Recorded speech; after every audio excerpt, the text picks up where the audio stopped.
안녕하세요. 시운테스입니다. 오늘은 나스의 백업 기능과 유형에 대해서 조금 설명을 드려보려고 영상을 켰습니다. 이 앞에 있는 모델은 시놀로지 RX3618XX 라는 모델인데요. 이번에 대기업 건설사에 1차 나스, 2차 나스 백업용으로 들어가게 돼서 이거를 기반으로 해서 나스의 백업 기능하고 백업 유형에 대해서 조금 설명을 드려볼까 합니다. 추가적으로는 나스의 보안 기능 중에 방화벽 기능에 대해서 일반 방화벽과 어떤 차이가 있는지도 조금 설명을 드려볼게요. 우선 나스의 백업 기능을 좀 설명드리면 백업을 어떤 방식으로 하느냐에 따라서 이제 좀 기능을 나눠볼 수 있는데 가장 대표적인 게 나스가 이제 백업 용도로 많이 쓰니까 PC나 서버의 데이터를 나스로 백업하는 거죠. 똑같이 이제 그 데이터를 원본을 복사본을 만들어 놓는 겁니다. 이게 첫 번째고요. 두 번째로 요새 많이 쓰는 방식이 이제 PC나 서버의 데이터가 아니라 특정 볼륨, 윈도우즈 같은 경우 C 드라이브, D 드라이브 이런 볼륨 자체를 NAS로 백업할 수도 있습니다. 그리고 세 번째는 NAS의 데이터를 PC나 서버의 데이터가 아니라 이 NAS의 데이터를 로컬 내에 2차 NAS, 이번에 같은 경우가 이 경우인데요. 1차 NAS, 2차 NAS를 둬서 1차 NAS의 데이터를 실시간 내지는 스케줄 예약을 걸어서 2차 NAS로 백업을 하는 거죠. 이 부분은 1차 나스가 장애에 났을 때 대비하는 거고요. 그리고 이번에는 나스의 데이터를 이제 원격지 나스, 2차 나스를 같은 공간 내에 두는 게 아니라 다른 건물 내든가 원격지에다 두고 나서 1차 나스를 2차 나스로 백업하는 이런 방식도 백업 기능 중에 있습니다. 그리고 마지막으로 좀 소개시켜 드릴 게 나스에 있는 데이터를 이제 MS 애저라든가 아마존 구글 이런 쪽에 클라우드 방식으로 백업하는 방식도 있어요. 네이버에서도 클라우드를 제공하고요. 이게 원격지에 2차 나스로 백업하는 게 아니라 클라우드로 방식으로 원격지로 백업하는 방식, 그런 백업 기능도 있다고 생각하시면 될 것 같아요. 물론 몇 가지 조금 소소하게 좀 다른 것은 있습니다만 이렇게 한 5가지 정도가 가장 많이 쓰는 백업 기능 중에 요소가 아닐까라고 생각이 듭니다. 그럼 백업은 하는데 백업 유형은 어떤 것이 있을까, 이런 것도 좀 말씀드리자면, 아까 PC나 서버에 있는 데이터를 동일하게 복제하는 거, 이런 방식도 있고요. 원본을 똑같이 복사본을 만드는 거죠. 그리고 복사본을 만들 때는 처음에 동일하게 원본에 있는 걸 동일하게만 만들 수도 있고요. 동일하게 만든 걸 갖다가 그 다음부터 변경된 거를 증분 형식으로 처음에 풀 백업을 뜨고 변경된 거를 1차, 또 1차 이후에 변경된 거를 2일차, 2일차 이후에 변경된 걸 3일차 이렇게 증분 형식으로 백업을 뜨는 경우도 있고요. 풀 백업을 뜨고 증분이 아니라 차등이라고 표현하는 게 있는데, 이거는 풀 백업을 뜬 시점에서 변경된 걸 1일차, 풀 백업을 뜬 시점으로 해서 변경된 2일차를 두는 걸 차등이라고 해서 증분보다는 차등이 백업 공간이 더 많이 차지하겠죠.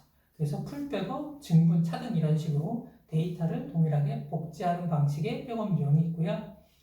아까 전에 PC나 서버의 볼륨을 백업하는 방식도 있는데요. 볼륨을 백업하는 방식은 대체로 이미지 백업입니다. 윈도우즈 자체 내에서도 이미지 백업을 뜨는 방식도 있고요. 이미지 백업을 떠주는 프로그램을 통해서도 이미지 백업을 뜰 수 있는데, 대표적으로 많이 쓰는 게 이제 고스트란 프로그램은 GHO라는 확장대로 해서 이미지 백업을 뜨는 거죠. 이건 볼륨 자체를 그냥 동일하게 복사하는 게 아니라 특정 이미지 프로그램을 이용해서 이미지 형태의 하나의 파일로 만드는 겁니다. 그래서 그 파일을 열어보면 실제적으로 볼륨 내에 있는 데이터들이 다 있는 거죠. 트루 이미지라는 것도 대표적으로 많이 쓰고요. TIB라는 트루 이미지는 TIB라는 확장자로 씁니다. 실로노즈나 큐넷, 큐센 이런 나스들도 이런 이미지 백업 프로그램들을 제공하고 있어요. 그래서 특정 C 드라이브나 D 드라이브 이런 것들을 이미지 형태로 나스에 백업할 수도 있습니다. 그런 게 이미지 백업 유형 중에 이미지 백업이라고 생각하시면 돼요. 그 다음에는 나스에서 제공하고 특정 솔루션에서도 제공합니다만 스냅샷 백업이라는 게 있습니다. 이거는 이미지 형태로 이제 뜨는 거랑 약간 좀 차이가 있는데요. 우선은 특정 파일 시스템에서 대체로 많이 지원하고요. 파일 시스템에서의 특정 메타데이터 기반으로 해서 현재의 상태를 이미지 형태로 딱 떠놓는 겁니다. 우리가 스냅샷 사진이라고 표현하잖아요. 그래서 데이터의 특정 볼륨을 스냅샷 공간이라는 걸 처음에 사정에 볼륨을 할당을 해놓고 그 기간 내에 특정 시점을 딱 이미지 형태대로 메타데이터만 찍어놓는 거예요. 그래서 데이터를 동일하게 복제하는 방식이라든가 이미지 백업하거나 스냅샷 이런 것들이 백업 유형이라고 생각하시면 될 것 같습니다. 뭐 방식은 조금씩 다양합니다만 백업 기능은 5가지, 백업 유형은 이렇게 3가지 정도를 가장 많이 쓰는 방식이라고 생각하시면 될 것 같아요. 요번에 그 납품하게 되는 뭐 회사에서는 요 RS3618XX 시리즈를 뭐 2대 도입해서 1차 NAS, 2차 NAS를 쓰는 거고요. 첫 번째는 PC에 있는 데이터를 NAS 쪽으로 백업을 하고 NAS에 있는 1차 NAS에 있는 데이터를 2차 NAS로 실시간으로 백업하는 이런 방식을 쓰는 거죠. 그래서 백업 기능으로는 PC나 서버에 있는 데이터를 NAS 쪽으로 백업을 하고 그리고 NAS에 1차 NAS에 있는 데이터를 2차 NAS로 백업하는 방식을 썼습니다. 그리고 백업은 풀 백업을 하고 증분, PC에 있는 데이터들은 증분하는 방식으로 쓸 거고요. 그리고 1차 NAS와 2차 NAS 동일하게 스냅샷 백업을 추가적으로 쓸 겁니다. 그래서 백업 기능은 딱 하나만 쓰는 게 아니라 내 필요에 따라서 어떤 기능을 추가적으로 쓸 건지를 선택하시면 될 것 같습니다. 요 RS3618XX 시리즈 같은 경우는 시놀로지 중에 대표적으로 많이 나가는 모델이었고요. 조금 모델은 한 2, 3년 됐습니다만 우리가 나스 디스크라고 하는 시게이트의 아이언 울프, 웨스턴 디지털의 울트라스타나 레드 플러스, 레드 프로 이런 제품들을 다 꽂아서 쓸 수 있는 제품이어서 아직까지도 많이 찾고 있는 것 같아요.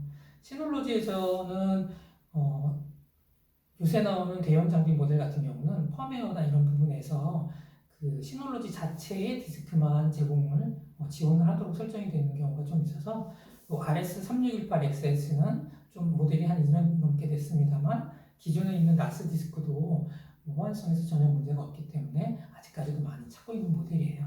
뭐 제온 CPU도 탑재되어 있고 뭐 ECC 메모리에서 에러 컬렉팅도 되고 또 그리고 RS117 RP 플러스라는 확장 장비를 통해서 36개까지 베이를 넓힐 수 있거든요. 여기 보시면 베이, 디스크를 꽂을 수 있는 게 12베이고요.